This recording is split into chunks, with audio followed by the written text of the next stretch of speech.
Hi, everybody. This is Gary Dean with Sentiment Timing, and this is our technical video report for Sunday, January 24th, 2026. Hope you guys are having a great weekend, and let's get started. The way I'm really looking at the markets right now is they're kind of fractured. And what I mean by that is that we've been seeing the small caps lead and the S&P and the techs that have been lagging.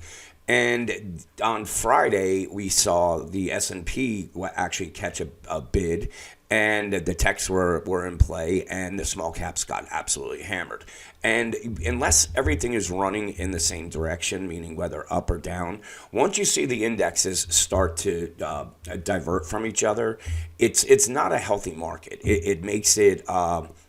It's like an engine with a couple pieces that aren't working, and eventually the car can keep going, but it's going to break down because certain aspects of the market are holding other ones up while the other ones are breaking down. And I don't look at it as bullish, even though we haven't really had any big decline. Well, the IWM did, but we haven't really, after making these lows right here, it's been pretty much in the uptrend. But the thing is that, like I said, IWM and the Nasdaq and the S&P are just running in different directions. So typically, when that happens, it will end up going really heading down and doing some retracing.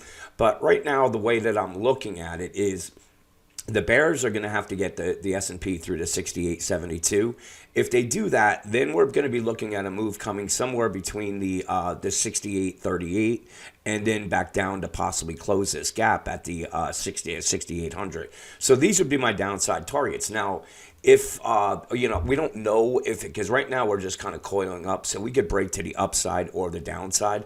But if it breaks to the downside, because right now this is suggesting that it's going to break to the upside, because you can see we had this big move up and now we're just really consolidating right here. So if it heads to the upside, then we're going to be looking at a move coming somewhere up into the actually, hang on one second.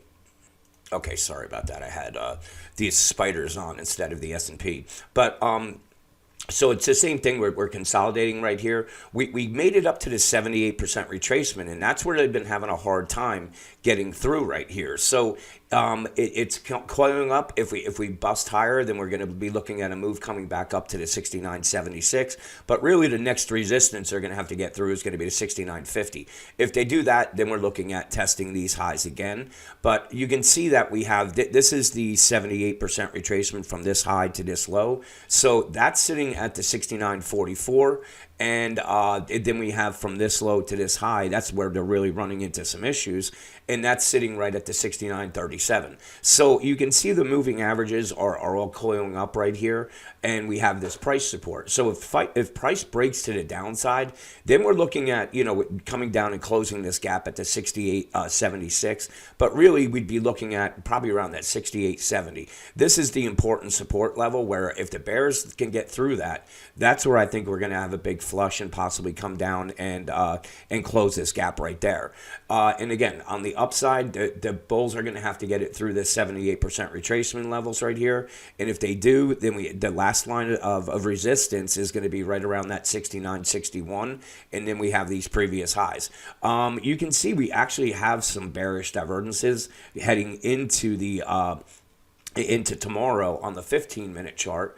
And if we take a look at this at the 15, now what I'm showing you here is that if the 78% retracement that I was just showing you, if this ends up being the top, then what we'd be looking at is this is going to be an A, B, and then we're making a wave C, and this is the spiders right here, but that would take us all the way down to the 671 level. So we have to just keep an eye on things because again, if it breaks to the upside, we have these resistance levels, but if it stops right at the 78% retracement, then we're looking at a possible move if the bulls can take out, if the bears can take out the 685 support, that we have a chance of coming down and testing these lows or coming all the way down here. And you can see this ABC move is matching exactly where this is right here. So that's going to be, I wouldn't be surprised to see us trading somewhere down into these levels here sometime during this week. But again, if we break to the upside, then this is going to be delayed, these closing of the gaps here.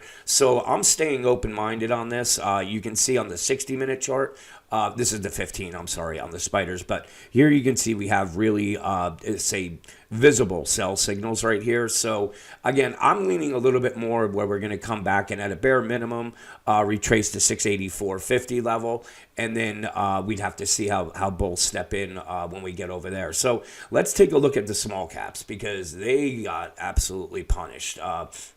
So the IWM was down 1.85%.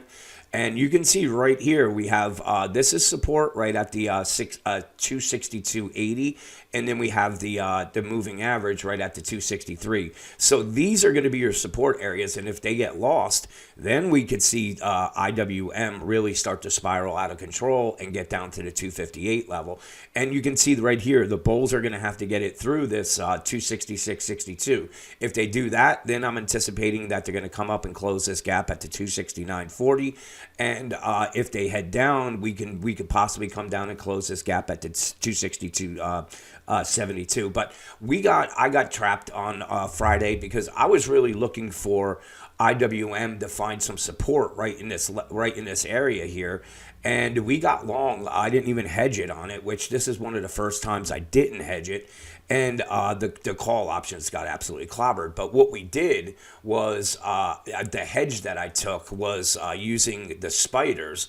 And what I did with that was once we got up into these levels here, I said I was taking the 689 put play, and we came down here. This is where I suggested to take it off the table. So that covered our losses on the IWM. And again, I'm still want to see how the bulls react on IWM, because you can see we have crossing moving averages on the 5-minute chart. This is resistance right now. This was support. It's now resistance, the 267 level.